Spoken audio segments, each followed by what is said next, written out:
Taiwan operates under the rule of law, unlike much of China. Not too long ago, Xi Jinping, the president of China, decided to remove the term limit, which basically makes him the chairman of the CCP for life. This is something which cannot be done in Taiwan and is another clear example of the differences between Taiwan and China. Taiwan and China are two very different countries. Unfortunately, many people around the world are not actually aware of this, and they often get confused between Taiwan and China. Hey everybody, welcome back. My name is Nathan, and in this video I'm going to be talking about a totally non-controversial topic at all. That's right, I'm going to be talking about some of the main differences between the country of China and the country of Taiwan.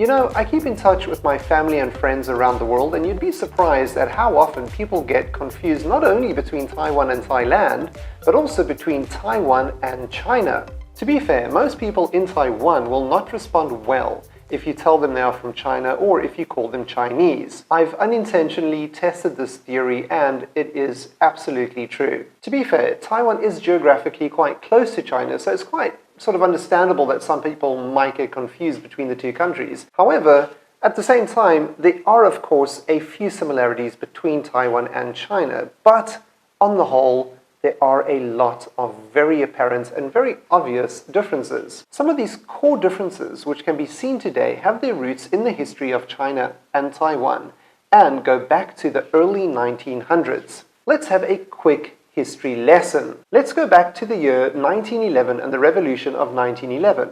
This revolution, which is also known as the Xinhai Revolution, was responsible for the end of China's last imperial dynasty, known as the Qing dynasty. The success of this revolution ended the Chinese monarchy, which had been ruling for over 2,000 years.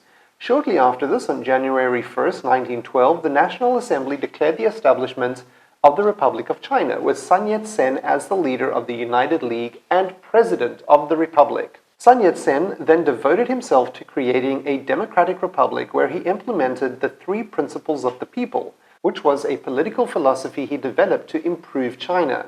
This philosophy put the people first and is something which you can see in Taiwanese society to this very day. Coincidentally, this year is the 110th anniversary of the Xinhai Revolution and of the ROC. Unfortunately, the CCP has a very different vision for China to that of the original philosophies and ideas of the founding fathers of the ROC.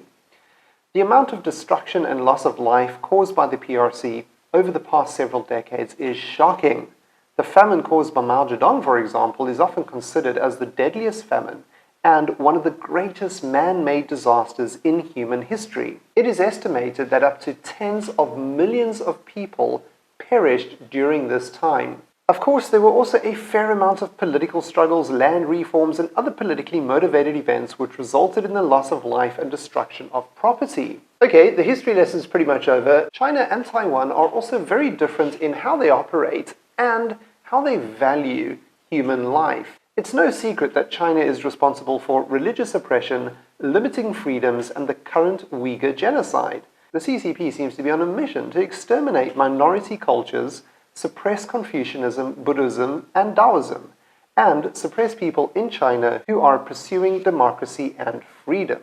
Taiwan, on the other hand, does not suppress freedom of speech, freedom of expression, or freedom of religion. Taiwan operates under the rule of law, unlike much of China. Not too long ago, Xi Jinping, the president of China, decided to remove the term limit, which basically makes him the chairman of the CCP for life. This is something which cannot be done in Taiwan and is another clear example of the differences between Taiwan and China. China is currently ruled by an authoritative dictatorship known as the CCP, which stands for the Chinese Communist Party. They have largely maintained a political monopoly in China for quite some time now and have an unhealthy amount of control over the lives of their citizens. For example, more recently, they've actually minimized and are putting limitations on how many hours young people in China are allowed to play video games. Currently, they've minimized the amount of playtime to only a few hours each week. Playing computer games and video games and TV games for many youngsters in China is a fantastic way to kind of rewind. Now that they're minimizing it, the youngsters in China are going to have to find another outlet for all their frustrations and another way or a different way to try and relax. There has been a huge outcry amongst video game enthusiasts in China regarding these new regulations. Another aspect of people's lives that the CCP is trying to control is any type of feminist behavior from males in China, especially among celebrities and other influential people. They believe that Chinese men have become weak and inferior. In order to counter this, the physical education will undergo big changes to foster masculinity and minimize any feministic behavior among males. The CCP is also starting to crack down on celebrities. Platforms that rank celebrities will be banned, and the fan merchandise industry will also be regulated. Many fan groups will also be regulated quite heavily in China going forward. These are just a few examples of how the Chinese government tries to control the lives of their citizens. Let's take a look at some of the other key differences that you will notice between Taiwan and China. One of the things that you'll notice is that the passports are different. This is a Chinese passport and this is a Taiwanese passport. As you can see, they are different. This is a Taiwanese flag. This is a Chinese flag. This is what Taiwanese currency looks like. This is what Chinese currency looks like. Taiwan also has its own borders, its own military, and its own national anthem, all of which are not the same as China's. There is also a lot more culture and tradition in Taiwan. If you come to Taiwan one day, you'll get a good taste of how life was like, or how China was like, before the Cultural Revolution destroyed the vast majority of the culture in China. And that is something which you can still see to this day in Taiwan. And it is absolutely ubiquitous. It's something that you can see constantly, almost all the time, when you go downstairs or go outside. Temples are everywhere in Taiwan. You can see religious parades on the streets, people praying and burning incense, offering up sacrifices to deities, and so much more. The people of Taiwan and China are also quite different. Taiwanese are, generally speaking, more polite, by Western standards anyway, friendlier and more receptive to Western values and the way of doing things.